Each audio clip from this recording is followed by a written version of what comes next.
इसको इसको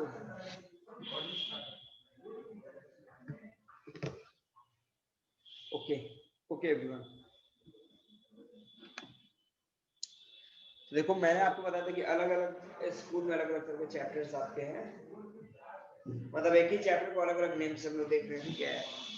तो अभी किसी स्टूडेंट ने बताया कि द पुलिस, तो एक्चुअली हम लोग जब ये चैप्टर डील करेंगे तो इसमें ऑटोमेटिक आपका पुलिस के रूल को भी हम लोग देख लेंगे, ठीक है। तो सबसे पहले देखो पुलिस के रूल्स हैं क्या, देखो यहाँ पे दिया कि when we see someone violating the law we immediately think informing the police. होता क्या है, जब भी आप देखते हो अपने सोसाइटी में अगर कोई गलत काम कर रहा है तो सबसे पहले आपके दिमाग में क्या आता है, किसको इन्फॉर्म करना चाहिए, डॉक्टर को, एडवोकेट को, सब पुलिस। आपको आता है कि पुलिस। तो पुलिस देखो कहने का मतलब है कि हमने अपने सिक्योरिटी को दो लोगों के हाथों में दे रखा है। बॉर्डर को सिक्योर करने के लिए आर्मी है, सोसाइटी को सिक्योर करने के लिए पुलिस एडमिनिस्ट्रेशन है। Getting yes no? Yes sir. हम लोग देखते हैं गैजेट्स की पुलिस मतलब प्रशासन जो एडमिनिस्ट्रेशन जो है वो इम्पोर्टेंट रोल अदा करता है।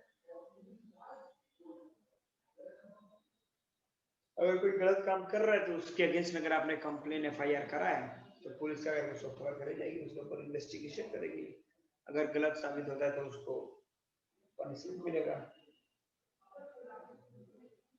लेकिन कभी कभी कुछ ऐसे सिचुएशन हो जाते हैं जिसमें जो सही बंदा है उसको भी फंसाने की बात होती है, but in that case police जो पहले इन्वेस्टिगेट करती है क्या कि जो जिसको हम पनिशमेंट देने जा रहे हैं वो सही है कि नहीं है, नहीं है तो पुलिस। दूसरा एक और पॉइंट है जिसके हमारे कॉन्स्टिट्यूशन ने क्या किया, हर इंडिविजुअल को, जितने भी इंडिविजुअल्स हैं सबको ये मौका दिया है कि भाई साहब आप क्या कर सकते हैं, आप अपने बचाव में क्या कर सकते हो, क्लेम अपने लिए क्या चीज कर सकते हो, एडवोकेट वकील को रख सकते हो, ठीक है। मतलब आपके पास ये राइट है अपने आप को बचाने का, ठीक है। तो इस चैप्टर में हमको यही डील करना है।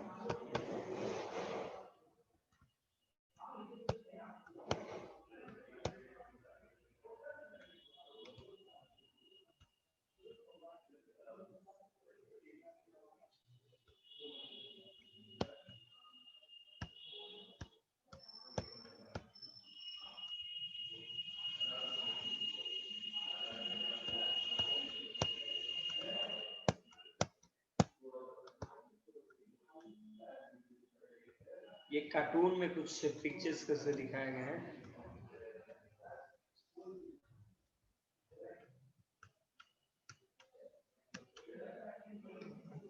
तो चलो सबसे पहले हम लोग देखते हैं कि what is the role of police in investigate a crime. किसी भी क्राइम को इन्वेस्टिगेट करने के लिए पुलिस का रोल क्या है। तो देखो सबसे इम्पोर्टेंट रोल है किसी भी कंप्लेन जो एफआईआर हुआ है उसके तह तक जाना, मतलब फुल इन्वेस्टिगेट करना, प्लस पता लगाना कि जस्टिस और इनजस्टिस कहाँ पे है, कौन गिल्टी है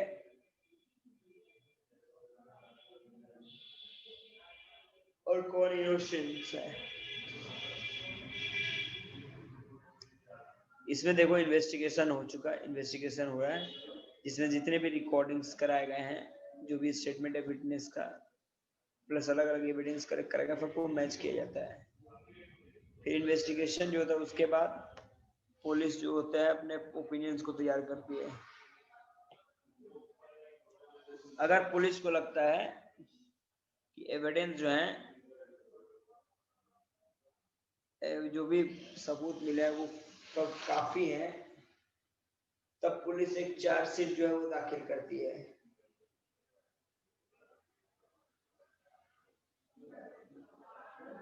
फिर हम लोग क्या करते हैं कि इस चैप्टर में आप पहले ही आप लोगों को देखा, it is not the job of the police to decide, माने पुलिस ये डिसाइड नहीं कर सकती कौन क्रिमिनल है कौन क्रिमिनल नहीं है, ये साबित करना कोर्ट का काम है, जज का काम है, ठीक है।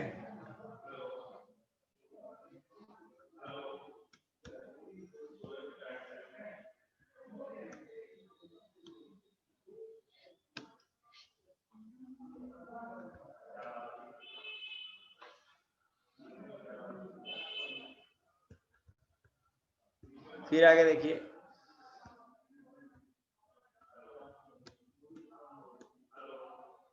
ओके, तो आपने देखा कि पुलिस इन्वेस्टिगेट करेगी, ठीक है, उसके बाद एक रिपोर्ट तैयार करेगी ह्यूमन राइट को देखते हुए। फिर सुप्रीम कोर्ट ने भी कुछ गाइडलाइंस जारी किया पुलिस के लिए, जिसे पुलिस को फॉलो करना चाहिए किसी भी बंदे को अरेस्ट करने के साथ, कि पुलिस जो है वो जो बंदा है उसको टॉर्चर नहीं कर सकती, मतलब उसको बीट नहीं कर सकती, उसको गोली नहीं मार सकती इन्वेस्टिगेशन के समय। पुलिस किसी भी तरह का पनिशमेंट नहीं दे सकती उस क्रिमिनल को, मतलब क्रिमिनल मतलब वो बंदे को जब तक वो घोषित नहीं होता तो वो क्रिमिनल है नहीं।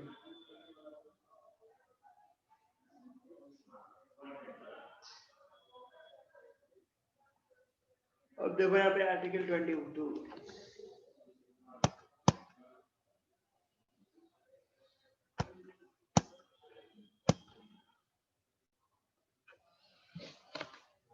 आर्टिकल 22 जो कॉन्स्टिट्यूशन है वो क्रिमिनल को कुछ गारंटी, कुछ राइट्स दे रखी है, जैसे ना अगर किसी बंदे को पुलिस ने अरेस्ट कर लिया तो उस बंदे के पास भी कुछ फंडामेंटल राइट्स होते हैं, जैसे में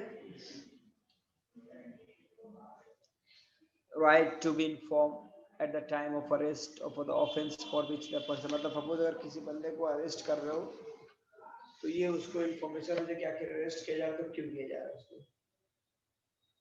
ऐसा नहीं कोई बिस्तर पे से उठा कर लेके जगह जेल में बंद कर दिया। Getting everyone? Yes, sir.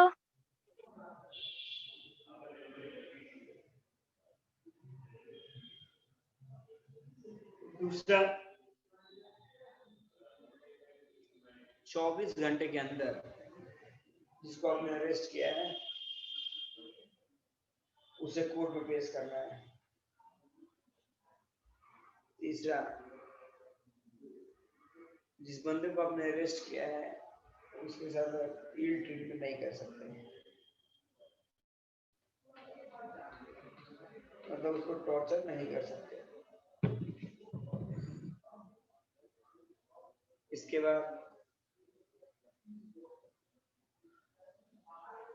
Confession made in the police, suppose करो कि पुलिस डरा धमका के क्या करती है किसी को भी कुछ अपने फेवर में बुलवा ले, तो उस तरह की बातें जो कॉन्फेशन होता है वो आपका कोर्ट में नहीं चलता, कोर्ट सबूत मांगता है। और नेक्स्ट है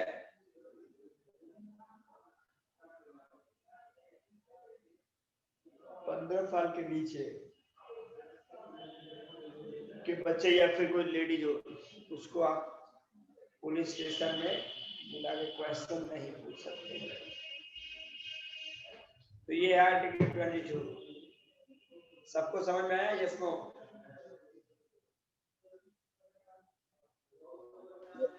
सर समझ में आया?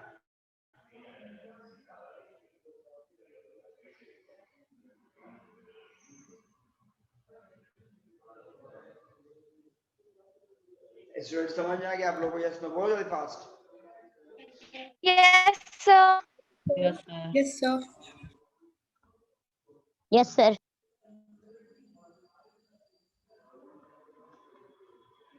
आशुतोष बहुत कम आवाज जा रहा है। ये जरा ज्यादा नहीं बोल रहे, सही नहीं लग रहा है। हैं? ऐसे ही, एक सेकंड।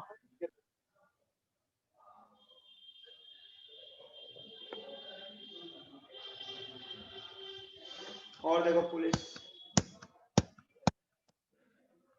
के रोल,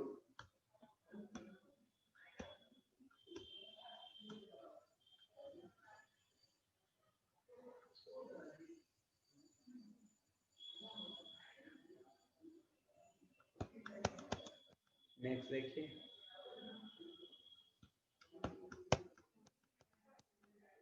अब देखो अगर पब्लिक प्रोसिक्यूटर कौन होता है,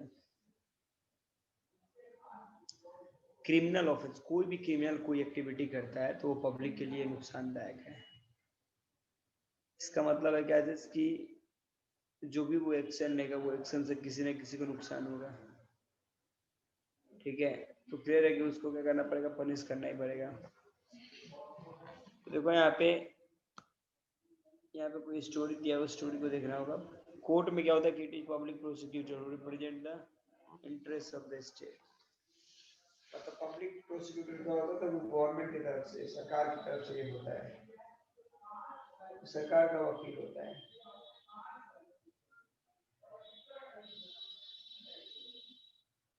इसलिए क्या होता है कि पब्लिक प्रोसिक्यूटर होते हैं, जब अपना दलील स्टार्ट करते हैं तो पुलिस को क्या करना है, पुलिस को सारा जो इन्वेस्टिगेशन है, पुलिस को जितने भी इन्वेस्टिगेशन है, सारा इन्वेस्टिगेशन जाकर कोर्ट में चार्जशीट को फाइल करना पड़ता है। समझ में आ रहा है? Yes yes no? Yes, sir. Yes, sir.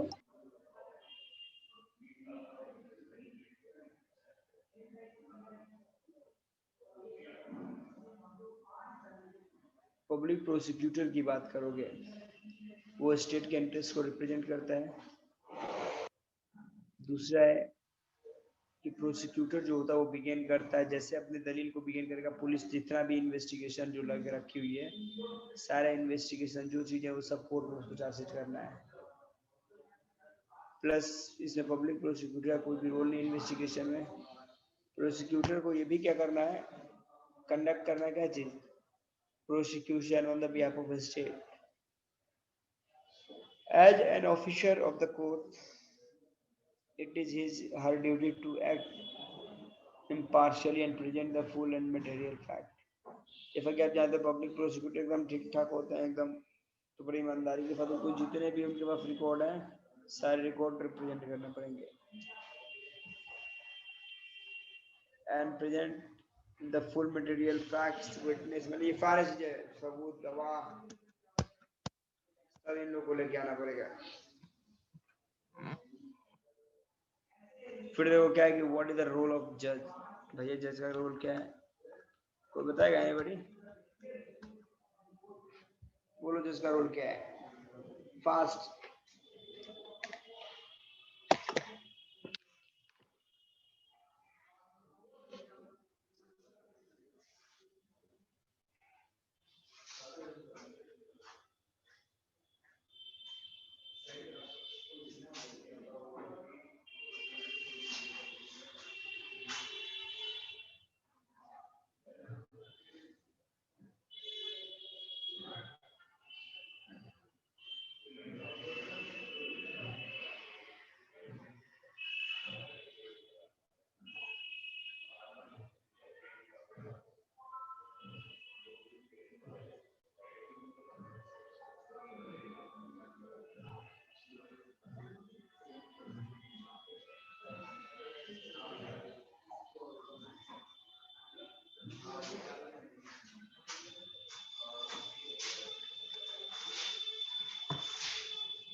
कोई बताना चाहेगा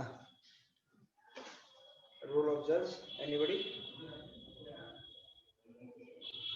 anyone? Tanisha, अरियाबाद?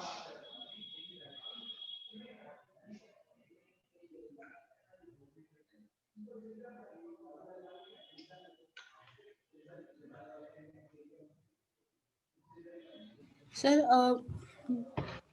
the role of judge is to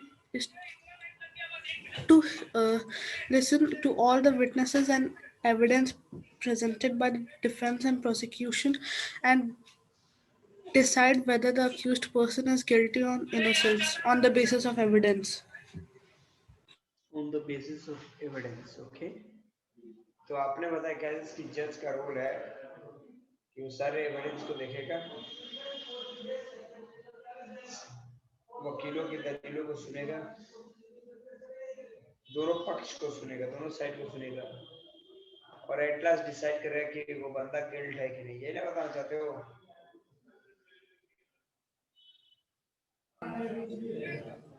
Yes, sir. Yes है। जज का रोल है, मतलब जज जो है वो एक तरह का, जब गेम होता है ना, क्रिकेट देखा है? Cricket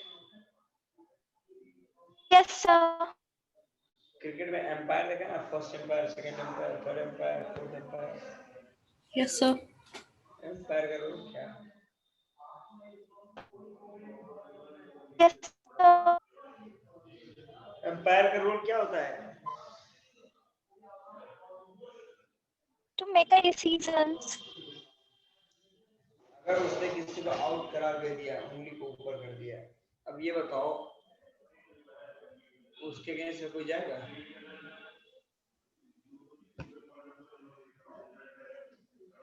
No, sir. अगर एम्पायर ने ऐसे आउट करार दे दिया, उसके अगेंस्ट में कोई जा रहा है?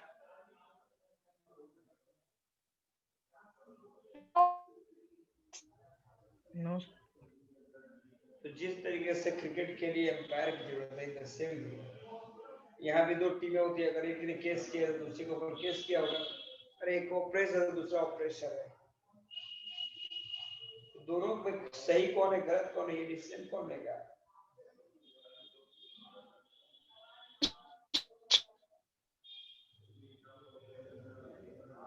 एम्पायर लेगा। उसी तरीके से जजमेंट भी है कि जज दोनों विटनेस हो, दूसरे एविडेंस सबको देखता है, डिफेंस देखता है, जज डिसाइड करता है कौन पर्सन गिल्टी है, कौन इनोसेंट है,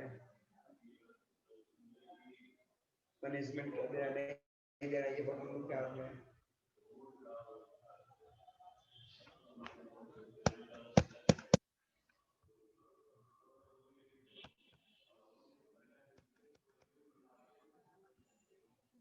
अगर देखो what is free trial? Free trial क्या है?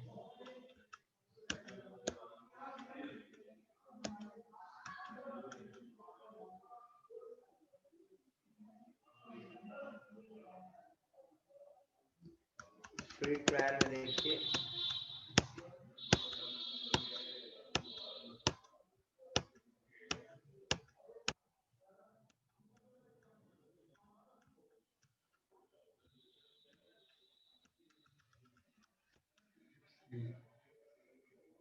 फ्री ट्रायल की बात करूंगा, आपको जो स्टोरी देके बताया होगा, ठीक है? चलो देखते एक घटना।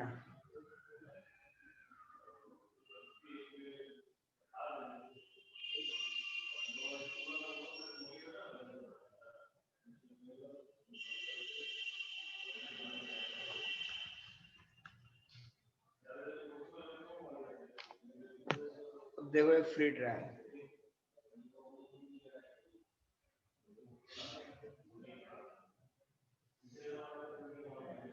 शांति यहाँ पे कोई लेडी है, उसको चार्जशीट का कॉपी दे दिया जाता है और दूसरे एविडेंस दिए जाते हैं, ठीक है? फिर प्रोसिक्यूशन वाले जो है वो इसके उसके अगेंस्ट में रखेंगे, ठीक है?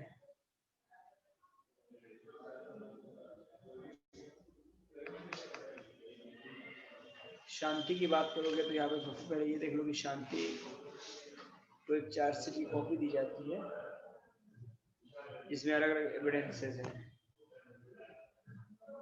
जिसको प्रोसिक्यूशन ने प्रेजेंट किया है उसके अगेंस्ट में। शांति was charged with the offense of theft that was defined as a crime in the law. शांति को अरेस्ट क्यों किया गया है? बिकॉज उसको चोरी के रूप में, चोरी में पकड़ा गया है, वो चोरी कर रही थी, उससे उसको अरेस्ट किया गया है। और आपको पता है कि आपके देश में चोरी करना तो पाप है। मतलब ये चार्जशीट है, जो ट्रायल है, इसको ओपन कोर्ट में किया गया, पब्लिक के सामने। उसका भाई था सुशील, उसका भाई जो है सुशील है, वो कोर्ट को अटेंड कर सकता था, करा है मतलब हियरिंग के समय, सुनवाई जो हो रही है। फिर आप देख लो यहाँ पे ट्रायल जो है वो क्या कर रहा है, present the excuse, Shanti was defended by, Shanti ने भी अपना वकील रखा है जो उसको डिफेंड कर रही है। शांति का वकील जो एडवोकेट रॉय है, जिनको अपॉर्चुनिटी मिलता है क्रॉस एग्जामिन का। जितने भी प्रोसिक्यूशन है, विटनेस है, एडवोकेट है,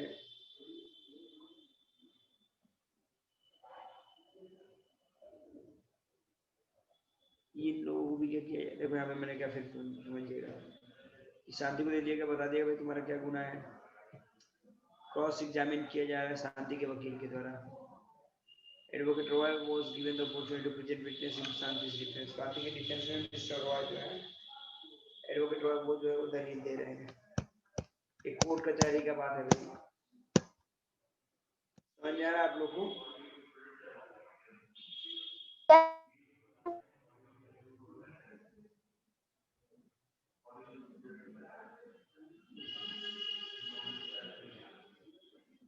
अब देखो पुलिस ने भी एक केस फाइल किया है चोरी का शांति के केस में।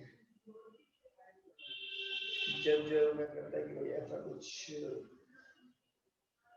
घटना पे हुआ है कहीं, इसको पहले चेक किया जाए, फिर से वो बैक लेके जाता है कि भाई देखो वहां पे कि शांति के बाद क्या घटना घटी।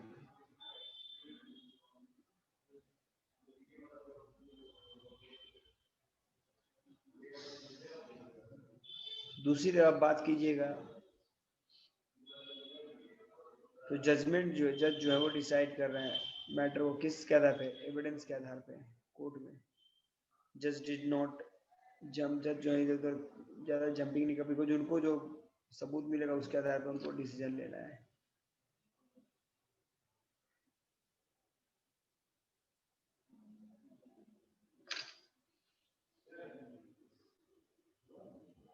दूसरा पॉइंट देखो यहाँ पे कि जज जो है उसको डिसाइड करना मैटर किसके आधार पे, एविडेंस के आधार पे।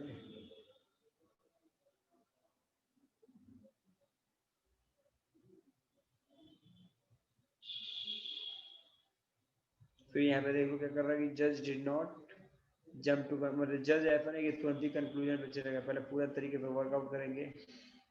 फ्री एंड फेयर ट्रायल का मतलब होता है कि अब शांति को भी पूरा समय मिलेगा अपने आप को बेगुनाह साबित करने का।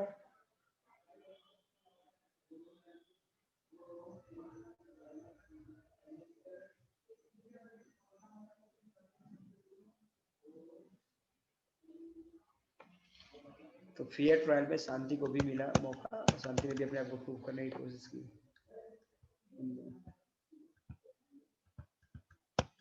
स्टूडेंट गेटिंग, समझ में आ रहा है कि नहीं आ रहा है? फ्री ट्रायल का मतलब जिसमें जिसको अपने अरेस्ट किया उसको भी मौका मिलता है किस चीज के लिए, कि वो भी अपने आप को बेगुनाह साबित कर सके। समझ में आ रहा सबको? Yes, sir.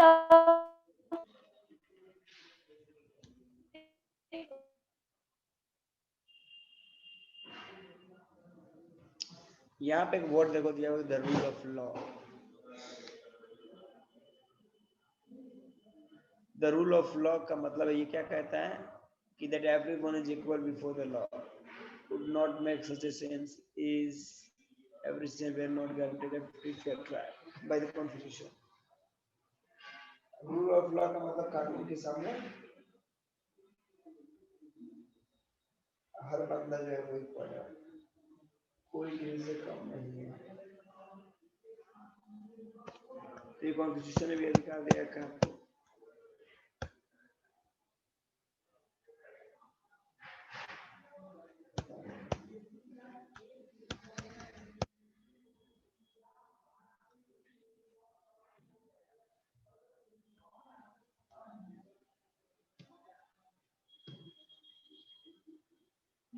दूसरा देखो यहाँ पे रोल्स एंड फंक्शंस।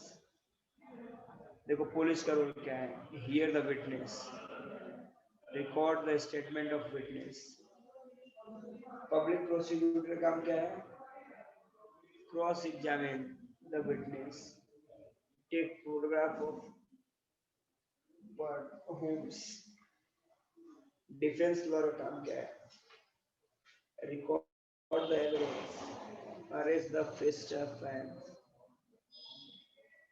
जज का काम क्या है?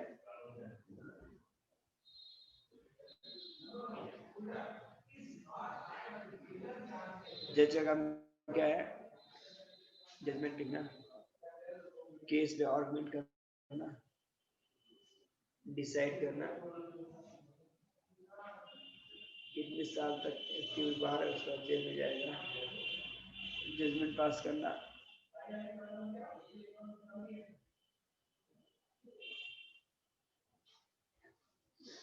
इसका एक स्क्रीनशॉट ले लो आप लोगों का लेना है.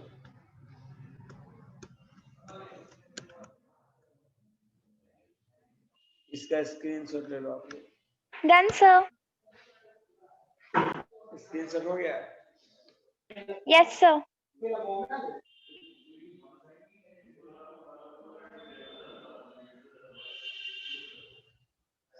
समझ में आ रहा है सबको अभी तक? Yes, sir.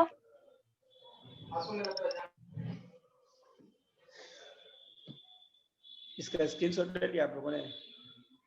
Yes, sir. Already.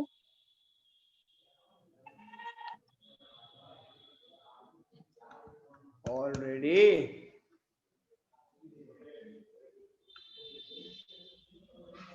Yes, sir.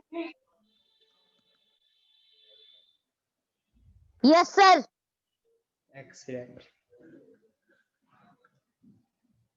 अब देखो यहाँ पे कुछ पॉइंट्स हैं.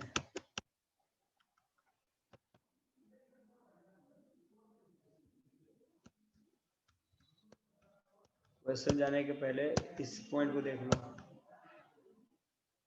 देखो पहला पॉइंट क्या है, इसको स्क्रीनशॉट ले लो इसका भी.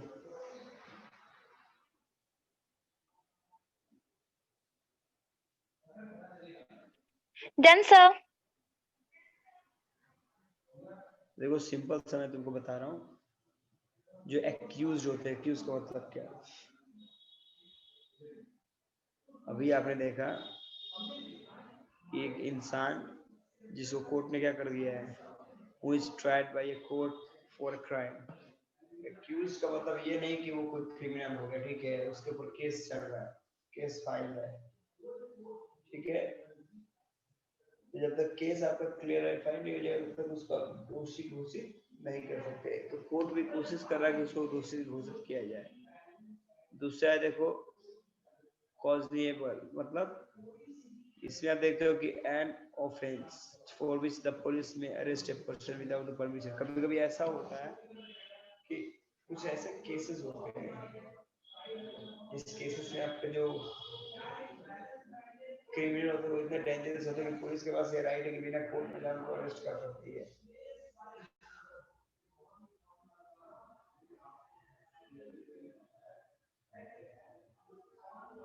हो जाएगा एवरीबॉडी. थर्ड देखो क्रॉस एग्जामिन का मतलब क्या है.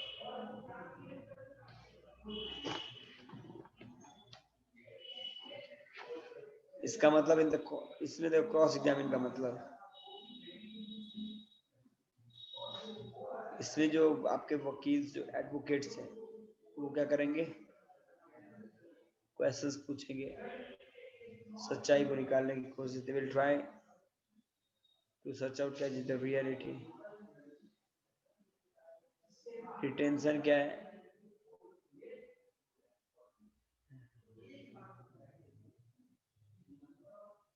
डिटेंशन का मतलब हो गया कि किसी भी मतलब कि this refers to the act of being kept in illegal custody by the police. कि पुलिस किस, जैसे में भी आपने केस देखा था महाराष्ट्र में अर्णव गोस्वामी का केस, उसमें भी देखा था कि उसको ना कुछ बताया होता है, उसको ना घर में उठा के जेल के अंदर डाल दिया. दूसरा क्या चीज, इम्पार्शियल, मतलब covers the act of क्या ध्यान देना, act of being fair or just a now favoring one side. मतलब इम्पार्शियल का मतलब जो जज है वो किसी के सपोर्ट में नहीं बोलेगा, ठीक है.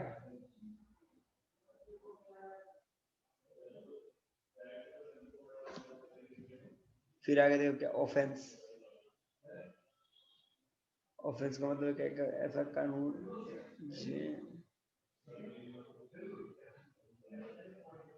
इसके बाद देखो आगे क्या है,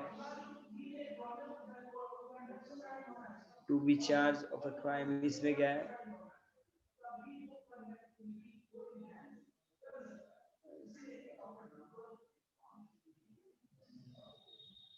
लास्ट है विटनेस का मतलब तो आपको पता ही है, गवाह, सबूत।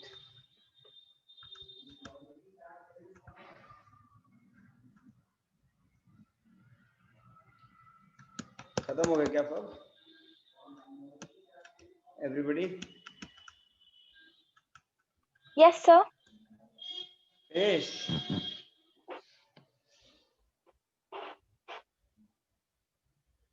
बोलो यस नो। Yes, sir. अब ये बताओ, इस चैप्टर में किसको कहाँ पे दिक्कत है?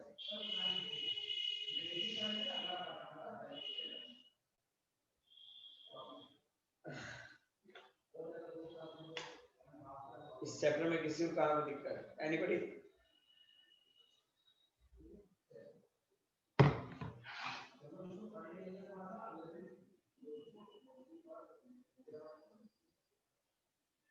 स्टूडेंट इस चैप्टर में किसी को कोई प्रॉब्लम? I don't चलो have फिर any problem, sir. क्या बोलो? I don't have any problem.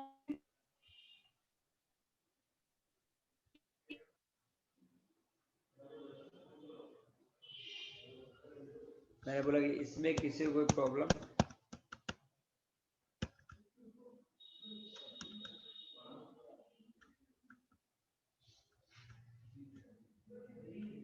Tanisha, Shubham,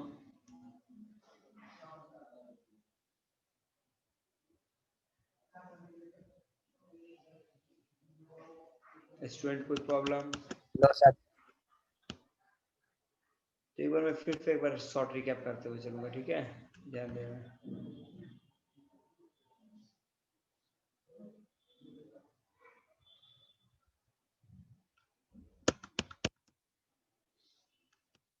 देखो इस चैप्टर के बारे में हम लोगों ने देखा सबसे पहले पुलिस का रोल। मैंने आपको बताया क्या चीज, सबसे पहला काम है क्या चीज कि अगर कोई किसी स्पॉट पे कोई घटना घटती है तो सबसे पहला रोल हमारा है कि पुलिस को इन्फॉर्म कर दें। सब करते हो रहते हो, एक मैं क्यों कर रहा हूँ? आप लोग किसको इन्फॉर्म करते हो? अगर आपके सोसाइटी में कोई घटना घटती है तो आप किसको इन्फॉर्म करते हो?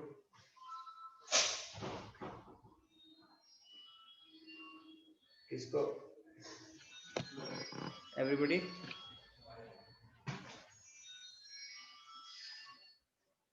बोलता है भाई, जल्दी जल्दी बोलेगा तब तो पड़ेगा, बोलेगा इंडिया तभी तो आगे बढ़ेगा इंडिया। किसको इन्फॉर्म करते हैं जी आदित्य? सर पुलिस को। पुलिस को। फिर पुलिस क्या करती है? सेकंड काम पुलिस का क्या मारते है? मारते ले जाती है सर।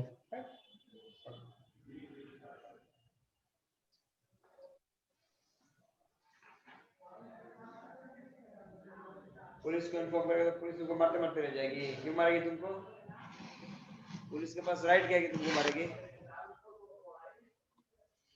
सर मारता है सर हम देखे हैं। तुम देखा है तो तुम्हारे देखने पे थोड़ी मार देगी उसको। सर दिखाता है सर मूवी में। अरे मूवी देखो वो है, रियल में। मूवी में तुम्हारा रोल लाइफ है और यहाँ तुम्हारा रियल लाइफ है। सर सिंघम को देखा होगा मारते हुए। अच्छा, सिंघम वाला देखिए मूवी। Yes sir. मूवी में मारा जा सकता है, रियलिटी में नहीं मार सकते। सबके पास अपना राइट है, सबका अपना sir fundamental real right. Life में भी मारता है, अर्णव गोस्वामी में दिखाया था टीवी पे, हाईलाइट हुआ था पूरा। मारा थोड़ी ना था उसको, केवल आया और आगे क्या बोला कि चलो भाई चलो।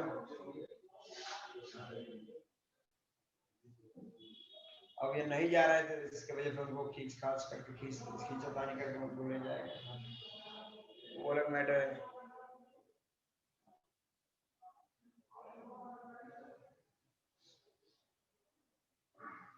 मैंने देखो 5 मिनट पहले मैंने अभी आपको बताया कि आप लोग चेक कर लो इस चैप्टर में कहीं किसी जगह पे आप लोगों को प्रॉब्लम हुई। Sir, No, who sir. appoints a public prosecutor? देखो यहाँ पे आपने क्या देखा कि गवर्नमेंट की तरफ से जो आपके एडवोकेट्स है, ठीक है, जो स्टेट को रिप्रेजेंट करते हैं, इसलिए देखो एफआईआर है फर्स्ट, पुलिस पहले क्या करेगी, एफआईआर नोट करेगी, ठीक है, इसका मतलब फर्स्ट इंफॉर्मेशन रिपोर्ट, इसमें क्या क्या नोट डाउन करेगी, पूरा का पूरा डिटेल्स, कोई घटना कब घटा, कितने बजे घटा, कहाँ पे वो घटना घटी, किसके पर घटना घटी, उस घटना में क्या नुकसान आपका हुआ, क्या नहीं हुआ, वगैरह वगैरह वगैरह वगैरह करके बहुत सारे इंफॉर्मेशन पूरा कलेक्ट करेगी, एक एक छोटे छोटे पॉइंट्स वाले इंफॉर्मेशन को कलेक्ट करेगी, जहाँ पे घटना घटा वहाँ पे कोई था या नहीं था तो कौन था, कहाँ था, वगैरह वगैरह, बहुत सारी तरह की घटनाएं आपको होती हैं, ठीक है, इसको बोलते हैं एफआईआर, फर्स्ट इंफॉर्मेशन रिपोर्ट। और इस एफआईआर के आधार पर पुलिस अपना इन्वेस्टिगेशन करना शुरू करेगी, तो दिक्कत है क्या, इस एफआईआर के आधार पर पुलिस अपना इन्वेस्टिगेट करेगी और इन्वेस्टिगेट करके जो बंदा इसमें विक्टिम पाया जाएगा, जो क्रिमिनल पाया जाएगा उसको अरेस्ट करेगी, अरेस्ट करके उसको कहाँ पे, मजिस्ट्रेट के सामने रिप्रेजेंट करिए, उसके ऊपर केस होगा, उसके ऊपर क्या चलने लगे, केसेस चलने लगेंगे, फिर यहाँ पे लास्ट में जो आपका जज है, जज will play the role of umpire there, जज को लगेगा कि आप गिल्टी हैं तो आपको गिल्टी बोलेगा, अगर आपको जज को लगता है जिसके लिए मैं निर्दोष है, इनोसेंट है, आपको इनोसेंट घोषित करेगा। Getting everyone? यस कि नो? यस कि नो? Yes, sir. ओके, और केस देखो आगे क्या है।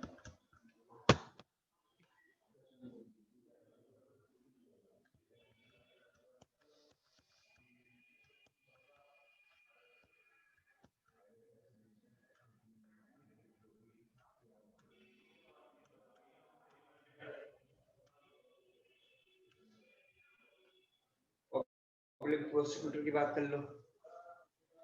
अब इसमें पब्लिक प्रोसिक्यूटर की बात करो तो ये रिप्रेजेंट करता है स्टेट के इंटरेस्ट को।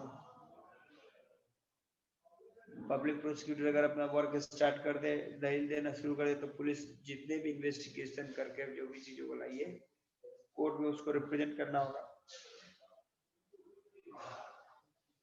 पब्लिक प्रोसिक्यूटर को इन्वेस्टिगेशन में, मतलब जो पुलिस इन्वेस्टिगेट करके लाई है, जो एफआईआर लाई है, उस एफआईआर पे ही जो पब्लिक प्रोसिक्यूटर है वो अपना दलील स्टार्ट करेगा, अपना वर्क स्टार्ट करेगा, ठीक है, और उसको ही रिप्रेजेंट करना शुरू कर देगा कहाँ पे, कोर्ट में, और उस इन्वेस्टिगेशन के आधार पे, उस इन्वेस्टिगेशन के आधार पे वो आपको क्या करेगी, आपको क्रिमिनल है या नहीं ये रिप्रेजेंट करने की बात हो जाएगी।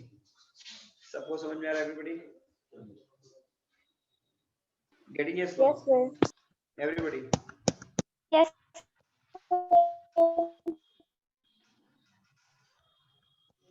फिर तुम्हारा नेक्स्ट है कि रोल ऑफ जज, ये भी मैंने बता दिया।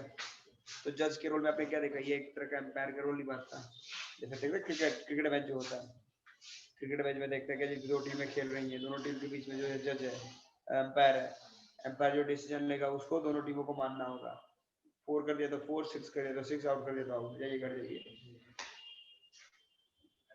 चार्जशीट का मतलब होता है जो चार्जशीट आपका वो किया जाता है, पुलिस जो चार्जशीट करती है,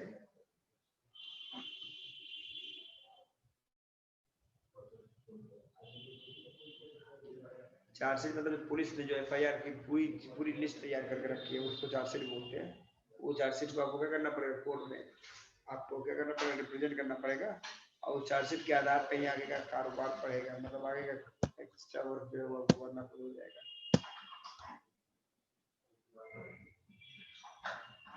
अब यहाँ पे बोलते हैं अगर आप कोर्ट को चार्जशीट की कॉपी नहीं देते हो तब क्या होगा।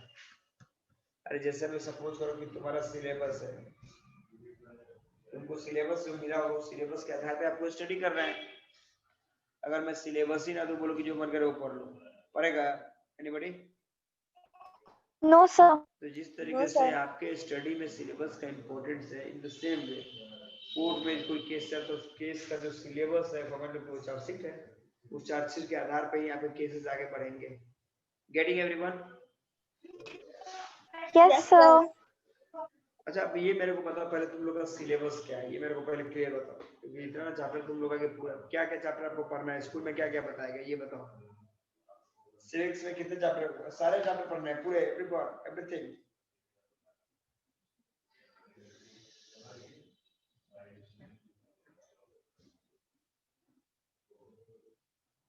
स्टूडेंट क्या पढ़ना आप लोगों ने, नहीं पढ़ना बताओ मेरे को, टेल मी।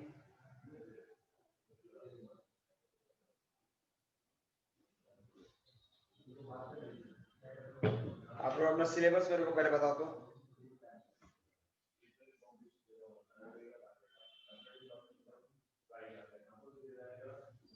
बच्चा लोग मेरे को अपना सिलेबस बताओ कोई भी।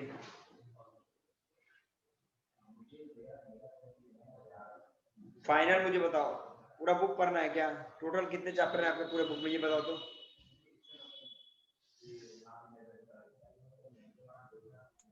So 2 minutes. अब मेरे को पूरा सिलेबस मेरे को सेंड कर दो तो क्या क्या तुम लोग का चैप्टर है।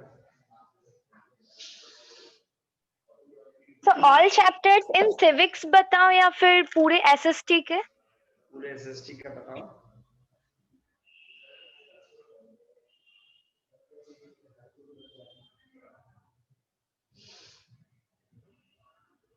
आपका जो फर्स्ट पेज होगा ना उसको देखो पहले, मेरे को ये बताओ, फर्स्ट पेज निकालो तो आप लोग अपना। So in history we have total 13 chapters. कितना पढ़ना है 13 में? 13 में 13 पढ़ना है Hey, सिलेबस में। is so final में तो पूरा चाहिए, half yearly up to 9. Half yearly up to 9, half yearly up full yearly up to ना होगा, आपको फाइनल एग्जाम होगा। Yes sir, तो पूरा book. पूरा बुक पढ़ना है। Yes sir. अच्छा ये बताओ उसमें तो कितने Combining chapter? half yearly plus final. ये मेरे को ये कौन लिख दिया भाई 32 चैप्टर? तेरे को 32 चैप्टर पढ़ने हैं। मुझे ये बताओ कि 32 चैप्टर अगर तुमको पढ़ना है, इसमें तो कितने चैप्टर हम लोगों ने पढ़ लिए हैं? ट्रिक लगा के बताओ तो मेरे को। 1, 2, 3,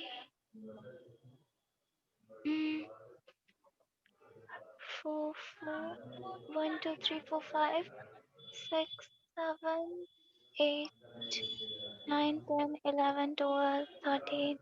So totally we have read 14 chapters. 1 4 14 बस। Yes sir, history, geography, civics मिला के. Only 14 chapter we have studied till now. सब पहले के क्लासेस मैंने अटेंड नहीं किए थे, उस समय ज्वाइन नहीं किए थे, तो आप किसी और से पूछ लीजिए, क्योंकि अभी तक मैंने जितना पढ़ा है वो आपको मैं बता दूं। स्टूडेंट पहले स्टार्टिंग पे ऑनलाइन क्लासेस कौन कौन कर रहा है स्टार्टिंग से ही? मेरे को बताओ कितने चैप्टर उन्होंने पढ़ लिए फाइनल?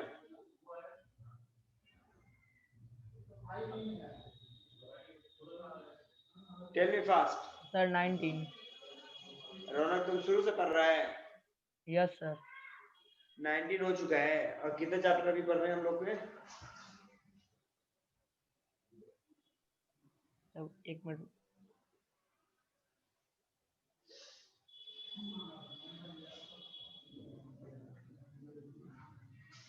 सर, 13 और पढ़ने। अच्छा तनिषा अपने बुक में बता दो तो टोटल कितना चैप्टर है तुम्हारा?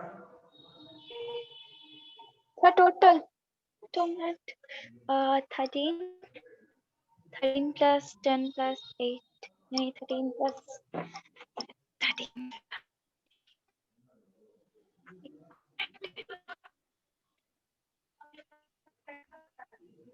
सर 31 चैप्टर्स हैं टोटल बुक में। 31 चैप्टर है, मतलब Yes, sir. 30 प्लस ही है सबके पास। Yes, sir. 30 प्लस है। इसमें फिर 19 चैप्टर हम लोगों ने पढ़ लिए, मतलब लगभग 10 और 11 चैप्टर और हम लोग को पढ़ना है। इसका नोट्स हो जाएगा आप लोग का। Yes sir. इसका नोट्स बन जाएगा ना? Yes sir. बोलो अगला चैप्टर क्या पढ़ना है आप लोग का? सर किस सब्जेक्ट में? सर इन विच हिस्ट्री? जो भी पढ़ रहा हूँ मेरे को ये बताओ। सर